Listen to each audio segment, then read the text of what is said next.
Well, let's cover stropping, which I think is a very big subject. I don't view stropping as just kind of something separate from sharpening, maybe something you do at the very end to clean it up. Stropping to me is just a continuation where you leave off with stones. We get it back to the bond hardness. You get to a point where the abrasive, I think, is too, in my experience, abrasives get too fine for the hardness of the bond used. And if we embed the abrasive in a softer bond, at a certain point, the bond gets too soft to properly hold the abrasive for it to actually cut. So at some point, you need a softer surface that you put your abrasive on to continue cutting on the steel on your knife, which is where we call stropping. It's a gray area, a blurry line. I've got stropping compounds up to 80 micron. Not saying they're better than a stone, they're just different.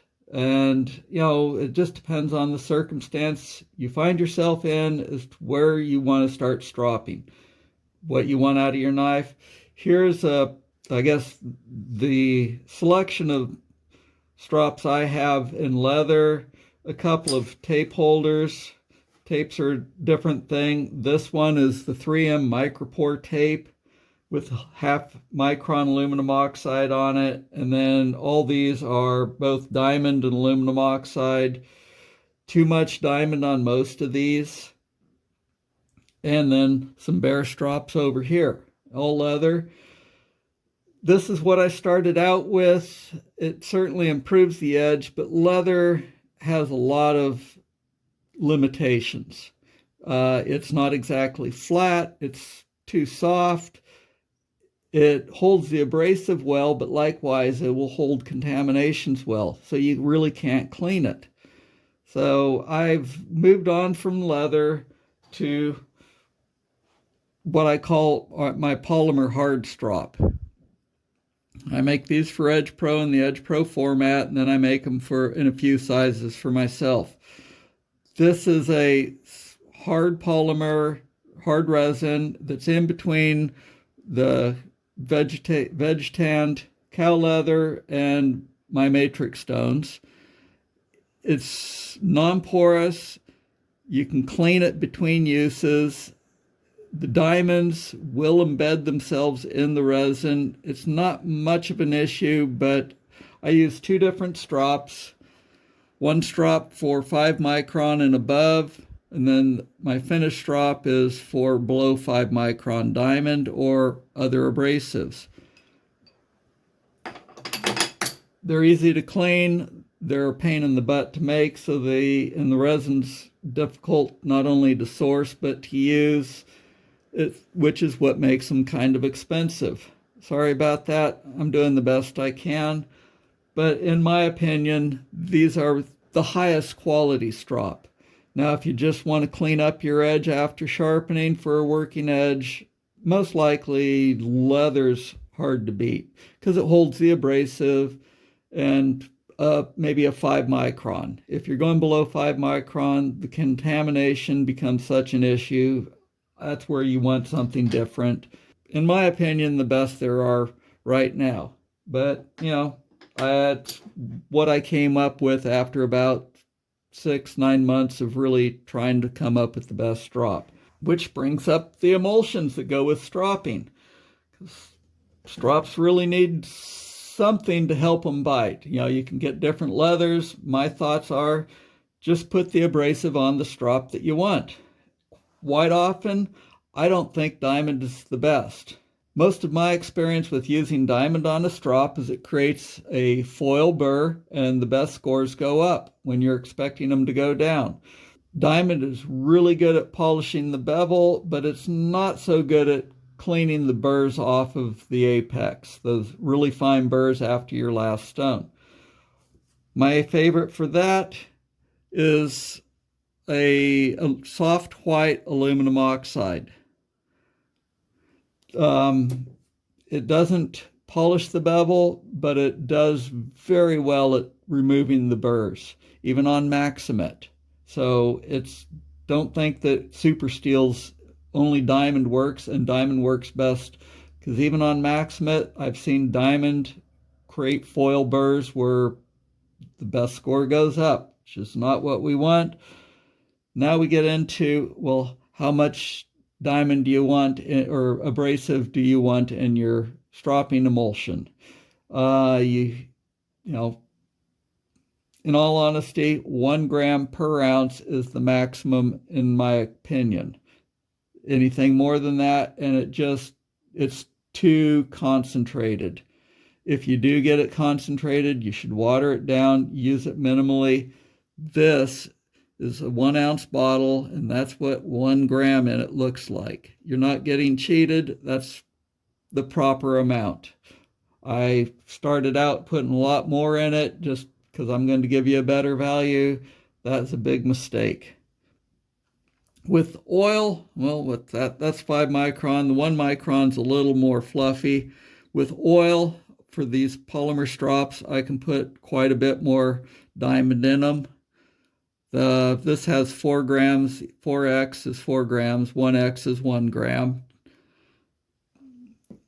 I make quite a range of different stropping compounds, and quite frankly, you can't have too much. But I definitely suggest try out the aluminum oxide on your strop. So now let's talk about contamination. It's important with your stones, and especially with your strops. Basically, it's because the finer you go, the more of an issue it is. And these ideas of like 1/2 micron, 1/4 micron, 1/10 micron diamonds, in my experience, I think anything below about a 1 micron diamond, I haven't seen where it's beneficial. It certainly cuts slower, and I don't see where it improves quality of the polish, the sharpness of the edge. I stop at 1 micron myself.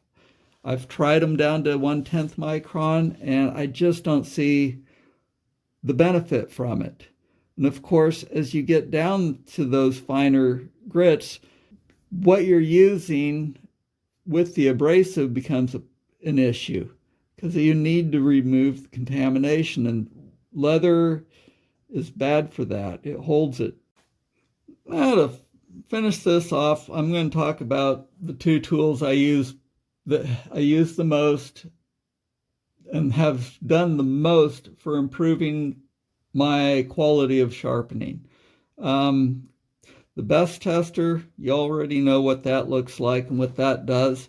And that shows you so much, or tells you so much about what's going on with your edge, how keen it is. Even the microscope can't really show that. You need the electron microscope for that.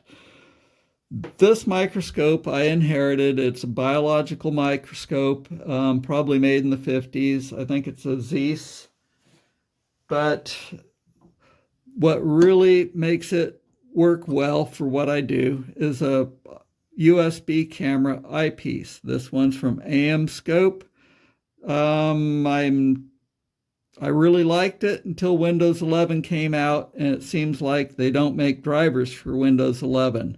Not without turning off some of the security features, like core isolation is the main one.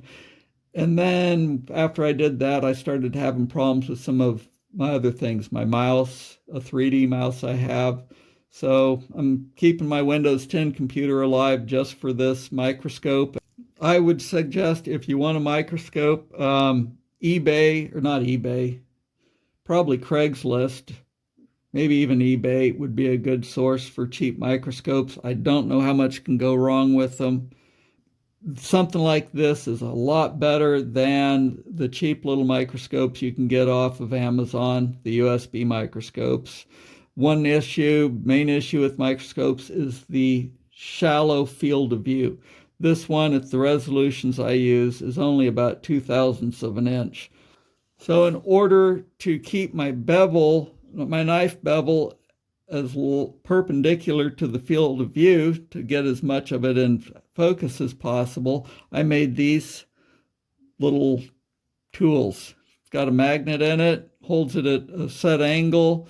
I've got several of them at different angles. So I can hold my knife to get a better photo. And obviously I need to change the design a little bit. And so hopefully this gives you some ideas on improving your sharpening. That's what it's all about. And hopefully I'll be able to make some videos soon showing these ideas in use to better explain what I'm talking about here. Hope you enjoyed this. Thank you.